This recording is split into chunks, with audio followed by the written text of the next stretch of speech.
Welcome back, everybody. I suck at playing Magic. I really, really want to get better. Help.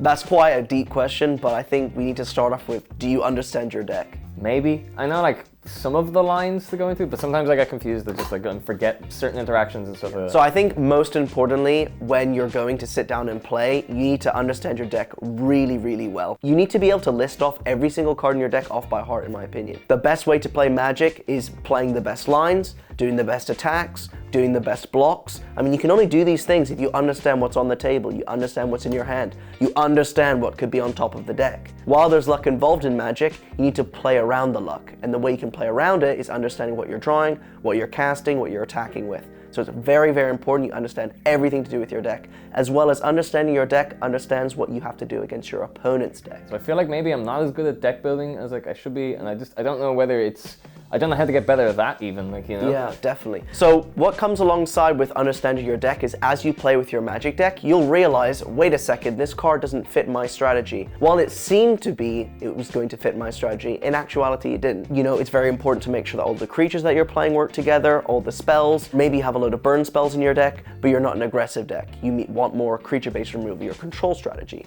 It's important understanding your archetype and building your deck correctly. And that also comes with the cards that you play. I think a common misbuilt section of a deck is the mana base. So let's say that you're playing Boros Guildgate in your land. That's quite an underpowered land. Yes, while it's a dual land, you have a lot more options. Clifftop Retreat, you have Needle Spires, you got Sunbaked Canyon. You can have lands that help you with Flood, help the lands come into play untapped to give you good mana. You can have creatures in the late game in Needle Spires. You can build your deck to play around Mana Screw, to play around Mana Flood, and also to help you win games down the line. So I think it's very, very important to not be tunnel vision with your deck building and understand that there are many, many, many, many alternatives in your mana base, in your creatures, in your removal spells, and in your card draw. Once I understand my deck, where do I go from there? Swap decks. That's all you gotta do. Now you're playing against your deck, so you get to see what it feels like. You know, maybe you could do it before a tournament or with your friends or your family or whoever you play with. Understand your deck from the other side, and you get to understand the decks that you're playing against. You get to see your deck's weaknesses. Maybe you realize, wait a second, playing against my deck, I realize that creature is actually really weak, or that removal spell doesn't actually impact the game as much as I thought it was. Swap decks and understand it, it really does help. Do you have anything that like,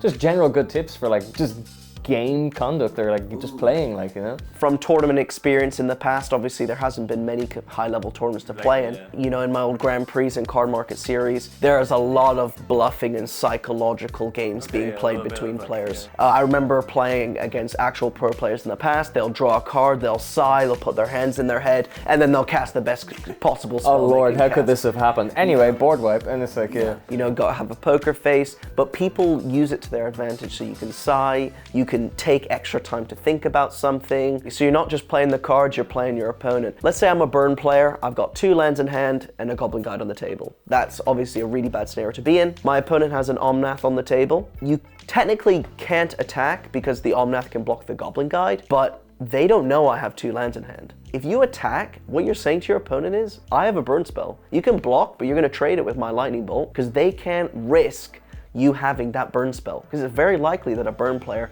has a bolt in hand. It gives them the choice. It puts the risk on them. Make your opponent give you some respect, and most of the time they will give it. Like, what do you say to like the people that just can't really kind of commit to like traveling to play, you know, and get better? The best thing to do is to just watch content or read. There are a lot of online sources on Twitch, YouTube, you know, Cardmarket is articles, for example. Watching someone playing, they're doing the thinking for you. All you have to do is learn, and that takes way less effort than going into a game and hyper-focusing. You can play online as well if you really are wanting to, you know, get that magic itch out of you. When you play a Magic Online, when you play a Magic Arena, a lot of the time you're playing people who are most likely better than you or same skill level. Another aspect of playing people better than you is also just playing against your friends. Asking your friend, you know, why did you kill this creature, or why did you make this attack? You'll realize people have a completely different perspective on the game. While playing online, while watching content is very important, also just asking the important questions and not just saying, oh, my opinion is most likely